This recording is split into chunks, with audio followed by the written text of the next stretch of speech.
తోపుడు బండ్ల పంపిణీ కూడా వైఎస్ఆర్సీపీ నేతలు అడ్డుకున్నారని మంత్రి పొంగూరు నారాయణ అన్నారు. గోమతీనగర్ క్యాంపు కార్యాలయంలో తోపుడు బండ్ల పంపిణీ జాతరలా నిర్వహించారు. 70 తోపుడు బండ్లు, 5 ఇస్త్రీ బండ్లు పంపిణీ చేశారు. ఈ సందర్భంగా ఆయన మాట్లాడుతూ ఎన్నికల నోటిఫికేషన్ రాకముందే పేదలకు సహాయం అందకుండా చేశారని, హైదరాబాద్ నుంచి తోపుడు బండ్లతో వస్తున్న లారీని సీజ్ చేయించారని ఆయన తెలిపారు. ఎన్నికల ప్రచారంలో వీధి వ్యాపారుల జీవన శైలి చూశానని తెలిపారు. అద్దెకు బండ్లు తీసుకుని వ్యాపారాలు చేసేవారు అద్దె చెల్లించే అవసరం లేకుండా అండగా నిలుస్తానని ఆ రోజే హామీ ఇచ్చారని, తోపుడు బండ్లు చేయించి ప్రతి నెల పంపిణీ చేస్తున్నారని ఆయన పేర్కొన్నారు. ఎలక్షన్స్కి అంటే నోటిఫికేషన్ ఇవ్వకముందు నేను యాక్చువల్గా డోర్ టు డోర్ తిరిగాను. నెల్లూరులో ఆ రోజుకు తీసుకుంటే దాదాపు 95,000 హౌసెస్ ఉన్నాయి. సుమారుగా దాదాపు 85,000 హౌసెస్ తిరిగాను డోర్ టు డోర్. తిరిగితే అక్కడ తిరిగినప్పుడు ఇంతమంది ప్రజలు వాళ్ళ యొక్క జీవన శైలి, వాళ్ళ యొక్క బాధలు అవన్నీ చూస్తే, ఏదైతే పండ్లు నేల మీద పెట్టి అమ్ముకునేవాళ్ళు, కూరగాయలు అమ్ముకునేవాళ్ళు, పూలు అమ్ముకునేవాళ్ళు, కొందరైతే బాడుగు బండ్లు తీసుకొని యాక్చువల్గా చేసుకుంటున్నారు. అడిగాను ఎంత కడుతున్నారంటే నెలకు 1,500 కడుతున్నారు కొందరు, 1,200 కడుతున్నారు కొందరు, 900 కడుతున్నారు కొందరు, అలా చెప్పడం జరిగింది. వాళ్ళు అడిగారు, సార్ మాకు అది ఒక బండి ఇస్తే మాకు ఆ డబ్బులు మిగులుతాయి, మాకు వచ్చేది అంతంత మాత్రం అంటే ఆ రోజు యాక్చువల్గా అనేక మందికి ఎలక్షన్ నోటిఫికేషన్ రాకముందే ఇవ్వటం జరిగింది.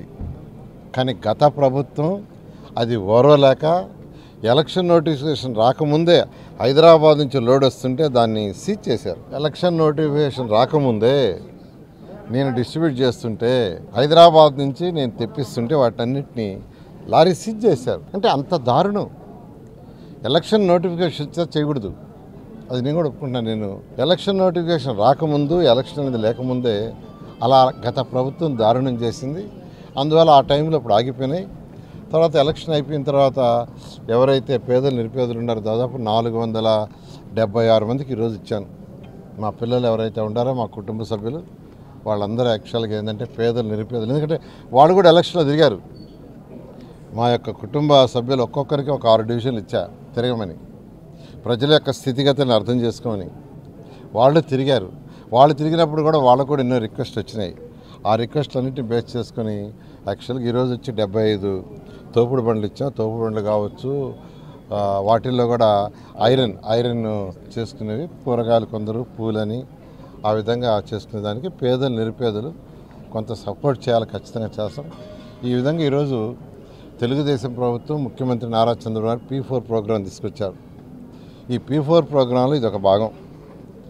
ఏదైతే పేదలకి కొంత సపోర్ట్ ఇవ్వండి, పేదలు నిరుపేదలు ఈ రాష్ట్రంలో ఎవరైతే పేదలు నిరుపేదలు బాటంలో 20% ఉన్నారు, ఎవరైతే టాప్ 10% బాటంలో 20%కి కొంత చేతినిస్తే వాళ్ళ ఆర్థిక స్థితి కూడా పెరుగుతుంది. దానివల్ల ఈ రాష్ట్రం అన్ని విధాలు అభివృద్ధిని చెప్పడం, దాంట్లో P4 ప్రోగ్రాంలోనే భాగంలో చేస్తున్నాం. అదేవిధంగా ఈరోజు ఏదైతే నెల్లూరులో స్మార్ట్ స్ట్రీట్ దాదాపు 120 షాపులు యాక్చువల్గా త్వరలో దాన్ని కూడా ఇనాగ్రేషన్ చేస్తాం. దాంట్లో కూడా యాక్చువల్గా వాళ్ళందరికీ ప్రభుత్వం సహాయం చేస్తుంది. దాంతో మా కుటుంబ సభ్యులు కూడా ఆ 120 మందికి ఒక్కొక్కరికి 1 lakh వాళ్ళ వస్తువులు కొనుక్కోవడానికి 1 lakh ఇవ్వడానికి నిర్ణయించారు.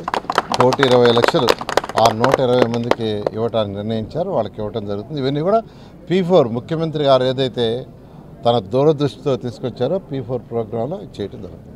చాలా సంతోషంగా ఉంది. 75 మందికి ఈరోజు పుష్ కార్డ్స్ ఇవ్వడం జరిగింది. ఇది కాకుండా ఈ ఎన్నికలు అయిపోయిన తర్వాత, ఎన్నికల ముందు కాదు, ఎన్నికలు అయిపోయిన తర్వాత దాదాపు 476 పుష్ కార్డ్స్ కానీ ఇవ్వడం జరిగింది. వీళ్ళందరూ ఎవరంటే ఆ రోడ్ల పక్కన నేలపైన వేసుకొని వెజిటేబుల్స్ అమ్ముకునే వాళ్ళు, చిన్న చిన్న టిఫిన్లు అంగడి పెట్టుకునే వాళ్ళు, అక్కడ ట్రాఫిక్ అడ్డమైతే పోలీసులు వచ్చి పక్కన తీయమని చెప్తారు, ఆ రోజు వ్యాపారం పోతుంది. ఎవరైనా రాజకీయ నాయకుడు ఆ రోడ్లో వస్తూ ఉన్నప్పుడు అడ్డం ఉంటుంది కాబట్టి తీసేయమంటారు, అది సహజం. అది అటువంటి అన్నీ గమనించి వీళ్ళకి ఒక మొబైల్ ఉంటే బాగుంటుంది, ఆ పుష్ కార్డ్స్ పైన పెట్టుకొని జాగ్రత్తగా అమ్ముకోవచ్చు. ఏమైనా అవసరమైతే పక్కన కానీ ఈ స్థలంలో వ్యాపారం లేకపోతే పక్క గొంతులో అమ్ముకోవచ్చు, లేదా కాలనీస్లో తిరిగి అమ్ముకోవచ్చు. ఒక్క దగ్గరే స్టాటిక్గా అంగడి పెట్టుకొని ఒకే చెట్టు కిందో ఎక్కడో కూర్చోకుండా వాళ్ళకు వచ్చే ఆదాయం కానీ పెరుగుతుంది. అలాగా ఈరోజు వాళ్ళందరూ కొంతమందికి ఆల్రెడీ బాడుక్కి బండ్లు తీసుకునే వాళ్ళు ఉన్నారు. దాదాపు 1,500 రూపాయల దాకా బాడుగులు కట్టేవాళ్ళు. ఇవన్నీ ఈరోజు మంత్రి గారు నారాయణ గారు యొక్క హృదయం గురించి చెప్పాల్సిన అవసరం లేదు. అయినా ఇవన్నీ ఆయన ఎమ్మెల్యే స్థాయిలోనో మంత్రి స్థాయిలోనో చేస్తుండేది కాదు. ఇది వ్యక్తిగతంగా వాళ్ళ కుటుంబం ఫౌండేషన్ నుంచి ఇది చేస్తున్నారు. నెల్లూరు ప్రజలకి ఇదే కాదు, అభివృద్ధి మనం చెప్పుకున్నాం. అభివృద్ధి అంటే నారాయణ, నారాయణ అంటే అభివృద్ధి అని. అది నిజం. ఒక నెల్లూరుకే కాదు, ఈ రాష్ట్రం మొత్తానికి ఈరోజు మన రాజధాని నారాయణ సార్ చేతిలో ఆయన తీర్చిదిద్దబడుతుంది.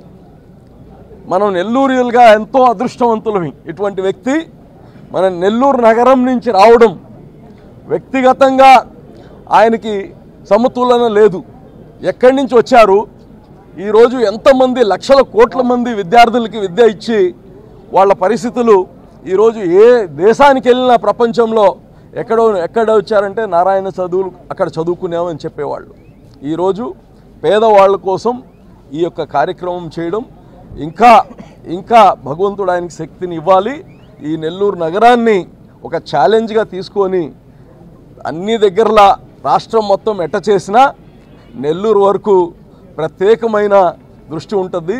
నెల్లూరుకి మంచి రోజులు వస్తున్నాయి, ఇంకా బాగా అభివృద్ధి చేస్తారని కానీ తెలియజేస్తున్నాం. ఏదైతే ఎన్నికల ప్రచారంలో చెప్పారో నారాయణ సార్ గారు, అర్హులైనటువంటి ప్రతి పేదవాడికి ప్రభుత్వం వచ్చాక ప్రభుత్వ పరంగా కావచ్చు, తర్వాత నా కుటుంబ సంపాదనలో సంవత్సరానికి 10 కోట్లు ఖర్చు పెడతానని చెప్పిన మాట ఏదైతే ఉందో దాని మీద ఈ రోజుకి నెల్లూరు నగర నియోజకవర్గంలో ఈరోజు తోపుడు బండ్లు పంపిణీ కార్యక్రమం ఈరోజు 76 బండ్లు ఇచ్చారు. ఈ రోజుతో కలిపి మొత్తం ఇప్పటికీ 476 బళ్ళు. సహజంగా రాజకీయ నాయకులు ఏం చేస్తారు, వస్తారు, కార్యక్రమం చేస్తారు, మమ అనిపించుకొని పోతూ ఉంటారు.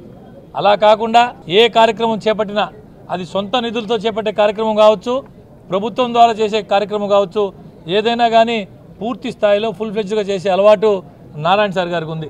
మరి నిజంగా నెల్లూరు నగర నియోజకవర్గ ఓటర్లు ప్రజలందరికీ ఇటువంటి నాయకుడు దొరకడం చాలా అదృష్టం. మీ అందరి ఆశీస్సులు, మీ అందరి అభిమానం నారాయణ సార్ మీద ఉండాలని చెప్పి భవిష్యత్తులో ఇటువంటి మంచి కార్యక్రమాలు ఎన్నో, ఒక్క తోపుడు బండ్లే కాదు, ఎక్కడ ఏ అవసరం వచ్చినా, ఎక్కడ ఏ ఆపద వచ్చినా నేనున్నాను మీకు, ధైర్యంగా మాకు ఒక నాయకుడు ఉన్నాడని చెప్పుకునే విధంగా పనిచేస్తున్నటువంటి నారాయణ సార్ గారికి నగర ప్రజలు తమ ఆశీస్సులు అందించాలని చెప్పి మనస్ఫూర్తిగా కోరుకుంటాం.